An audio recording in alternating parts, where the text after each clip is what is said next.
दोस्तों, बिहार लघु उद्यमी योजना और बिहार युवा उद्यमी योजना के बारे में आज आपको हम कुछ बातों को क्लियर करने वाले हैं।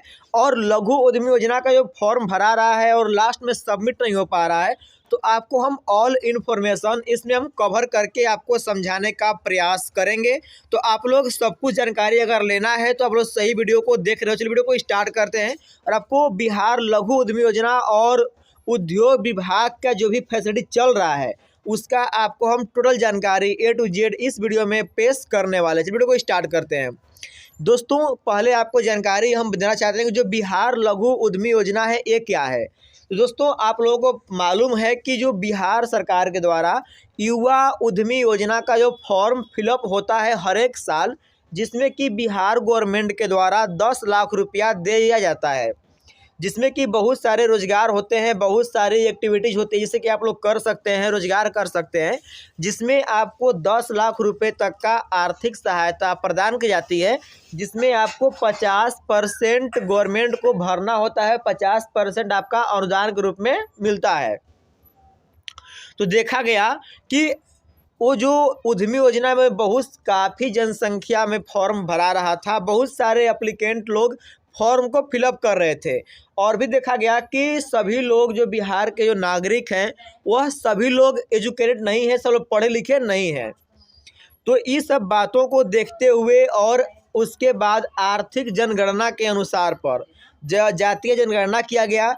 और जातीय जनगणना में अब उसी में जो लोग की गरीब फैमिली थे, जो कि आर्थिक रूप से कमज़ोर थे, उनका भी एक लिस्ट बनाया गया, जिसमें कि आपका पूरे बिहार में आपका 93,33,312 परिवार को सम्मिलित किया गया कि उनको बिहार लघु उद्यमी योजना का लाभ दिया जाएगा प्रत्येक वर्ष, तो उन लोगों को मिलेगा। तो इसमें कुछ बातों को पहले आपको ध्यान देना है कि आप लोगों को जानकारी होना चाहिए कि जो लोग कि बिहार लघु उद्यमी योजना का फॉर्म भर रहे हैं वो लोग 10 लाख रुपए वाला जो फॉर्म भराता है उसे आप वो लोग भर नहीं सकते हैं। या तो आपको 10 लाख रुपए का अगर लाभ मिल गया होगा तो आप बिहार लघु उद्यमी योजना का लाभ नहीं ले सकते हैं। अगर आपको बिहार लघु उद्यमी योजना का लाभ मिल जाएगा तो आपके परिवार में किसी को 10 लाख रुपए वाला लाभ नहीं मिलेगा। इस बात को आप लोग ध्यान से समझिएगा। अगर हम यहाँ पे बात करें कि इसका जो प्रोसेस है वो क्या है, सिलेक्शन प्रक्रिया क्या है, दोस्तों आपको मालूम होना चाहिए कि बिहार सरकार के द्वारा ये जो लॉटरी सिस्टम उद्योग विभाग के द्वारा रखा गया है, तो जितने अप्लीकेंट हैं, जो लोग की फॉर्म को अप्लाई करेंगे, उनका मेगा सूची या फिर कहें तो कंप्यूटराइज उन लोगों का लॉटरी सिस्टम के माध्यम से लॉटरी में अगर उनका नाम आ जाता है तो उन लोगों को इसका लाभ दिया जाएगा। तो अगर हम इसी में अगर डेट की बात करें तो जो डेट था वो आपका 5 फरवरी 2024 से स्टार्टिंग था और 20 फरवरी 2024 से लास्ट डेट था। इसमें क्या है कि जिन लोगों का सिलेक्शन होगा उनको गवर्नमेंट की तरफ से 3 आसान किस्तों में 2 लाख रुपया दिया जाएगा। पहले किस्त में आपका 25%, दूसरे किस्त में आपको 50% और तीसरे किस्त में आपको 25% दे करके पैसा पूरा कर दिया जाएगा।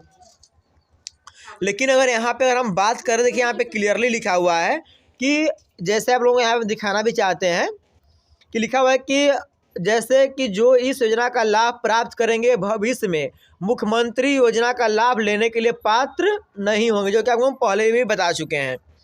और अगर यहाँ पे अगर और भी हम बात करें तो दोस्तों यहाँ बोला गया है कि अगर हम उनका जो एलिजिबिलिटी है उसको बारे में अगर हम बात करें तो उनका उम्र सीमा 18 वर्ष से लेकर के 50 वर्ष तक रखा गया है। जो लोग कि बिहार के नागरिक होंगे और उनका उम्र 18 से 50 वर्ष के बीच में होगा, वैसे लोगों का यह फॉर्म फिलअप होगा और वैसे लोगों को 2 लाख की जो राशि है वह गवर्नमेंट की तरफ से दी जाएगी। और अगर बात कर लेते हैं अगर दस्तावेज की डॉक्यूमेंट्स का, तो यहाँ बोला जा रहा है दोस्तों कि जो उम्र का सत्यापन करने के लिए उनका मैट्रिक का मार्कशीट चाहिए, जिसपे कि जन्म तिथि अंकित होना चाहिए, या फिर जन्म प्रमाण पत्र चाहिए, फिर पैन कार्ड या आधार कार्ड को यह इसमें अपलोड कर सकते हैं। यह उनका दस्तावेज हो गया। और उसके बाद उनको आधार कार्ड चाहिए, फिर उनका आवासीय प्रमाण पत्र चाहिए कि कहाँ के वो निवासी हैं। उसके बाद दोस्तों उनका जाति चाहिए, जैसे यहाँ पे जाति चाहिए, और उनका यहाँ पे बोला मासिक पारिवारिक आय प्रमाण पत्र चाहिए जो कि अंचल कार्यालय से निर्गत होना चाहिए। तो इसमें आपको एक बात ध्यान देने वाली यहाँ पे निकल करके आ रही है, जिसमें दोस्तों यहाँ बोला जा रहा है इसके बाद कि आपको बैंक का स्टेटमेंट चाहिए या फिर चेक बुक, ये सब आपको डॉक्यूमेंट चाहिए, और फिर अप्लीकेंट का हस्ताक्षर चाहिए, और अगर दिव्यांग होंगे तो उनका दिव्यांगता प्रमाण पत्र चाहिए जो कि आवश्यकता के अनुसार यह ऑप्शनल रखा गया है। और ये बोल रहा है कि इसमें कुछ टर्म भी दिया हुआ है कि आपका जो आधार कार्ड है वह मोबाइल नंबर से लिंक होना आवश्यक है, और ये बोल रहा है कि अपने आधार में दिए हुए विवरण का पंजीकरण फॉर्म भरेंगे। उसके बाद पंजीकरण को पूरा करने के लिए मोबाइल पर OTP आएगा, OTP को इसमें फिलअप करेंगे, और OTP लिखने के बाद जो आपका लॉगिन करना होगा, उसके बाद जो भी आपको व्यक्तिगत जानकारी है या फिर बैंक स्टेटमेंट अपलोड करना है वह सब इसमें आप लोग कर सकते हैं। इसके बाद दोस्तों आपको वहाँ पर वेब कैमरा से लाइव फ़ोटो भी उसमें आपको अपलोड करना होगा। इसके बाद दोस्तों आपका जो दस्तावेज है, आपको ऑल दस्तावेज जो डॉक्यूमेंट्स बताए हैं सब कुछ आपको अपलोड करना होगा। इसके बाद आपको लास्ट में फाइनल सबमिट कर देना होगा। अब फाइनल सबमिट होने के बाद आप किसी प्रकार का जो एडिटिंग है वह अपलोड नहीं कर सकते हो, जो कि यहाँ पे साफ साफ बताया गया है। और दोस्तों ये तो आपको मालूम चल गया, लेकिन और भी अगर हम डाउट क्लियर करें तो डाउट में क्या था कि यहाँ पे जैसे हम लोग पंजीकरण पे क्लिक करते थे और क्लिक करने के बाद यहाँ पे आपको ऑल नेम लिखना होता था। उसके बाद दोस्तों आपका जो यहाँ पे कोटि है वह चयन करना था, जैसे सामान्य वर्ग, पिछड़ा वर्ग, अति पिछड़ा वर्ग। तो आप लोग किसी को भी क्लिक करते थे, लेकिन आपका लास्ट में जो आ रहा था कि उसमें अनुसूचित जाति करके आ रहा था, जो कि आपका टोटल कोटि आपका चेंज हो जा रहा था। सभी लोगों का यह इशू था, वो सब आपका वेबसाइट का बग चल रहा था, वेबसाइट का इशू चल रहा था, तो ऐसा हुआ। लेकिन आज का जो अभी अपडेट आया हुआ है तो इसमें सब कुछ क्लियर करके बता दिया गया है। और दोस्तों जिन लोगों का, जिन अभ्यर्थियों का डॉक्यूमेंट्स अपलोड होने के बाद फाइनल सबमिट नहीं हो पा रहा है, वह अपने स्मार्टफोन में आधार लॉगिन के माध्यम से, आपका इसमें आधार नंबर लिखने के बाद लॉगिन करेंगे, तो लॉगिन के माध्यम से मोबाइल में लॉगिन कर लेंगे और मोबाइल से ही उसको फाइनल सबमिट कर देंगे। मोबाइल से क्लियरली रूप से सबमिट हो जा रहा है, कोई भी दिक्कत देखने को यहाँ पर नहीं मिल पा रहा है। तो यह बात हो गया। लेकिन दोस्तों इसमें टर्म दिया हुआ है कि आपको 60,000 रुपया का आय बनवाना है, वह कैसे बनेगा? तो दोस्तों इसके लिए आपको हम बताना चाहते हैं कि आय बनाने के लिए आपको सबसे पहले अपना RTPS की वेबसाइट से ऑनलाइन एप्लीकेशन को फिलअप करके भरना होगा। जैसे आप 60,000 रुपये का आय को फिलअप कर दीजिएगा तो जो उसका पावती होता है, तो उसके पावती को प्रिंट आउट निकाल करके जो आपके पंचायत के जो कर्मचारी होंगे तो कर्मचारी के पास जाना है, और वहाँ पर जाने के बाद उनसे थोड़ा रिक्वेस्ट करना है, क्योंकि आज के समय में बहुत कम ही लोग, कुछ ही % लोग आर्थिक रूप से गरीब हैं, तो उनका 60 का आय बन रहा है, लेकिन वह लोग वह सब काम नहीं कर पा रहे हैं। तो इसीलिए आपको थोड़ा उनसे रिक्वेस्ट करना है और अपने आय को वेरीफाइड करवा लेना है। अगर वो जैसे ही आपके फॉर्म को सिग्नेचर कर देंगे, वेरीफाइड कर देंगे, तो उस फॉर्म को लेकर के आपको RTPS में चले जाना है, और जाने के बाद वहाँ से आपका 60,000 रुपये का जो आय है उसे निर्गत कर दिया जाएगा 24 घंटे के अंदर।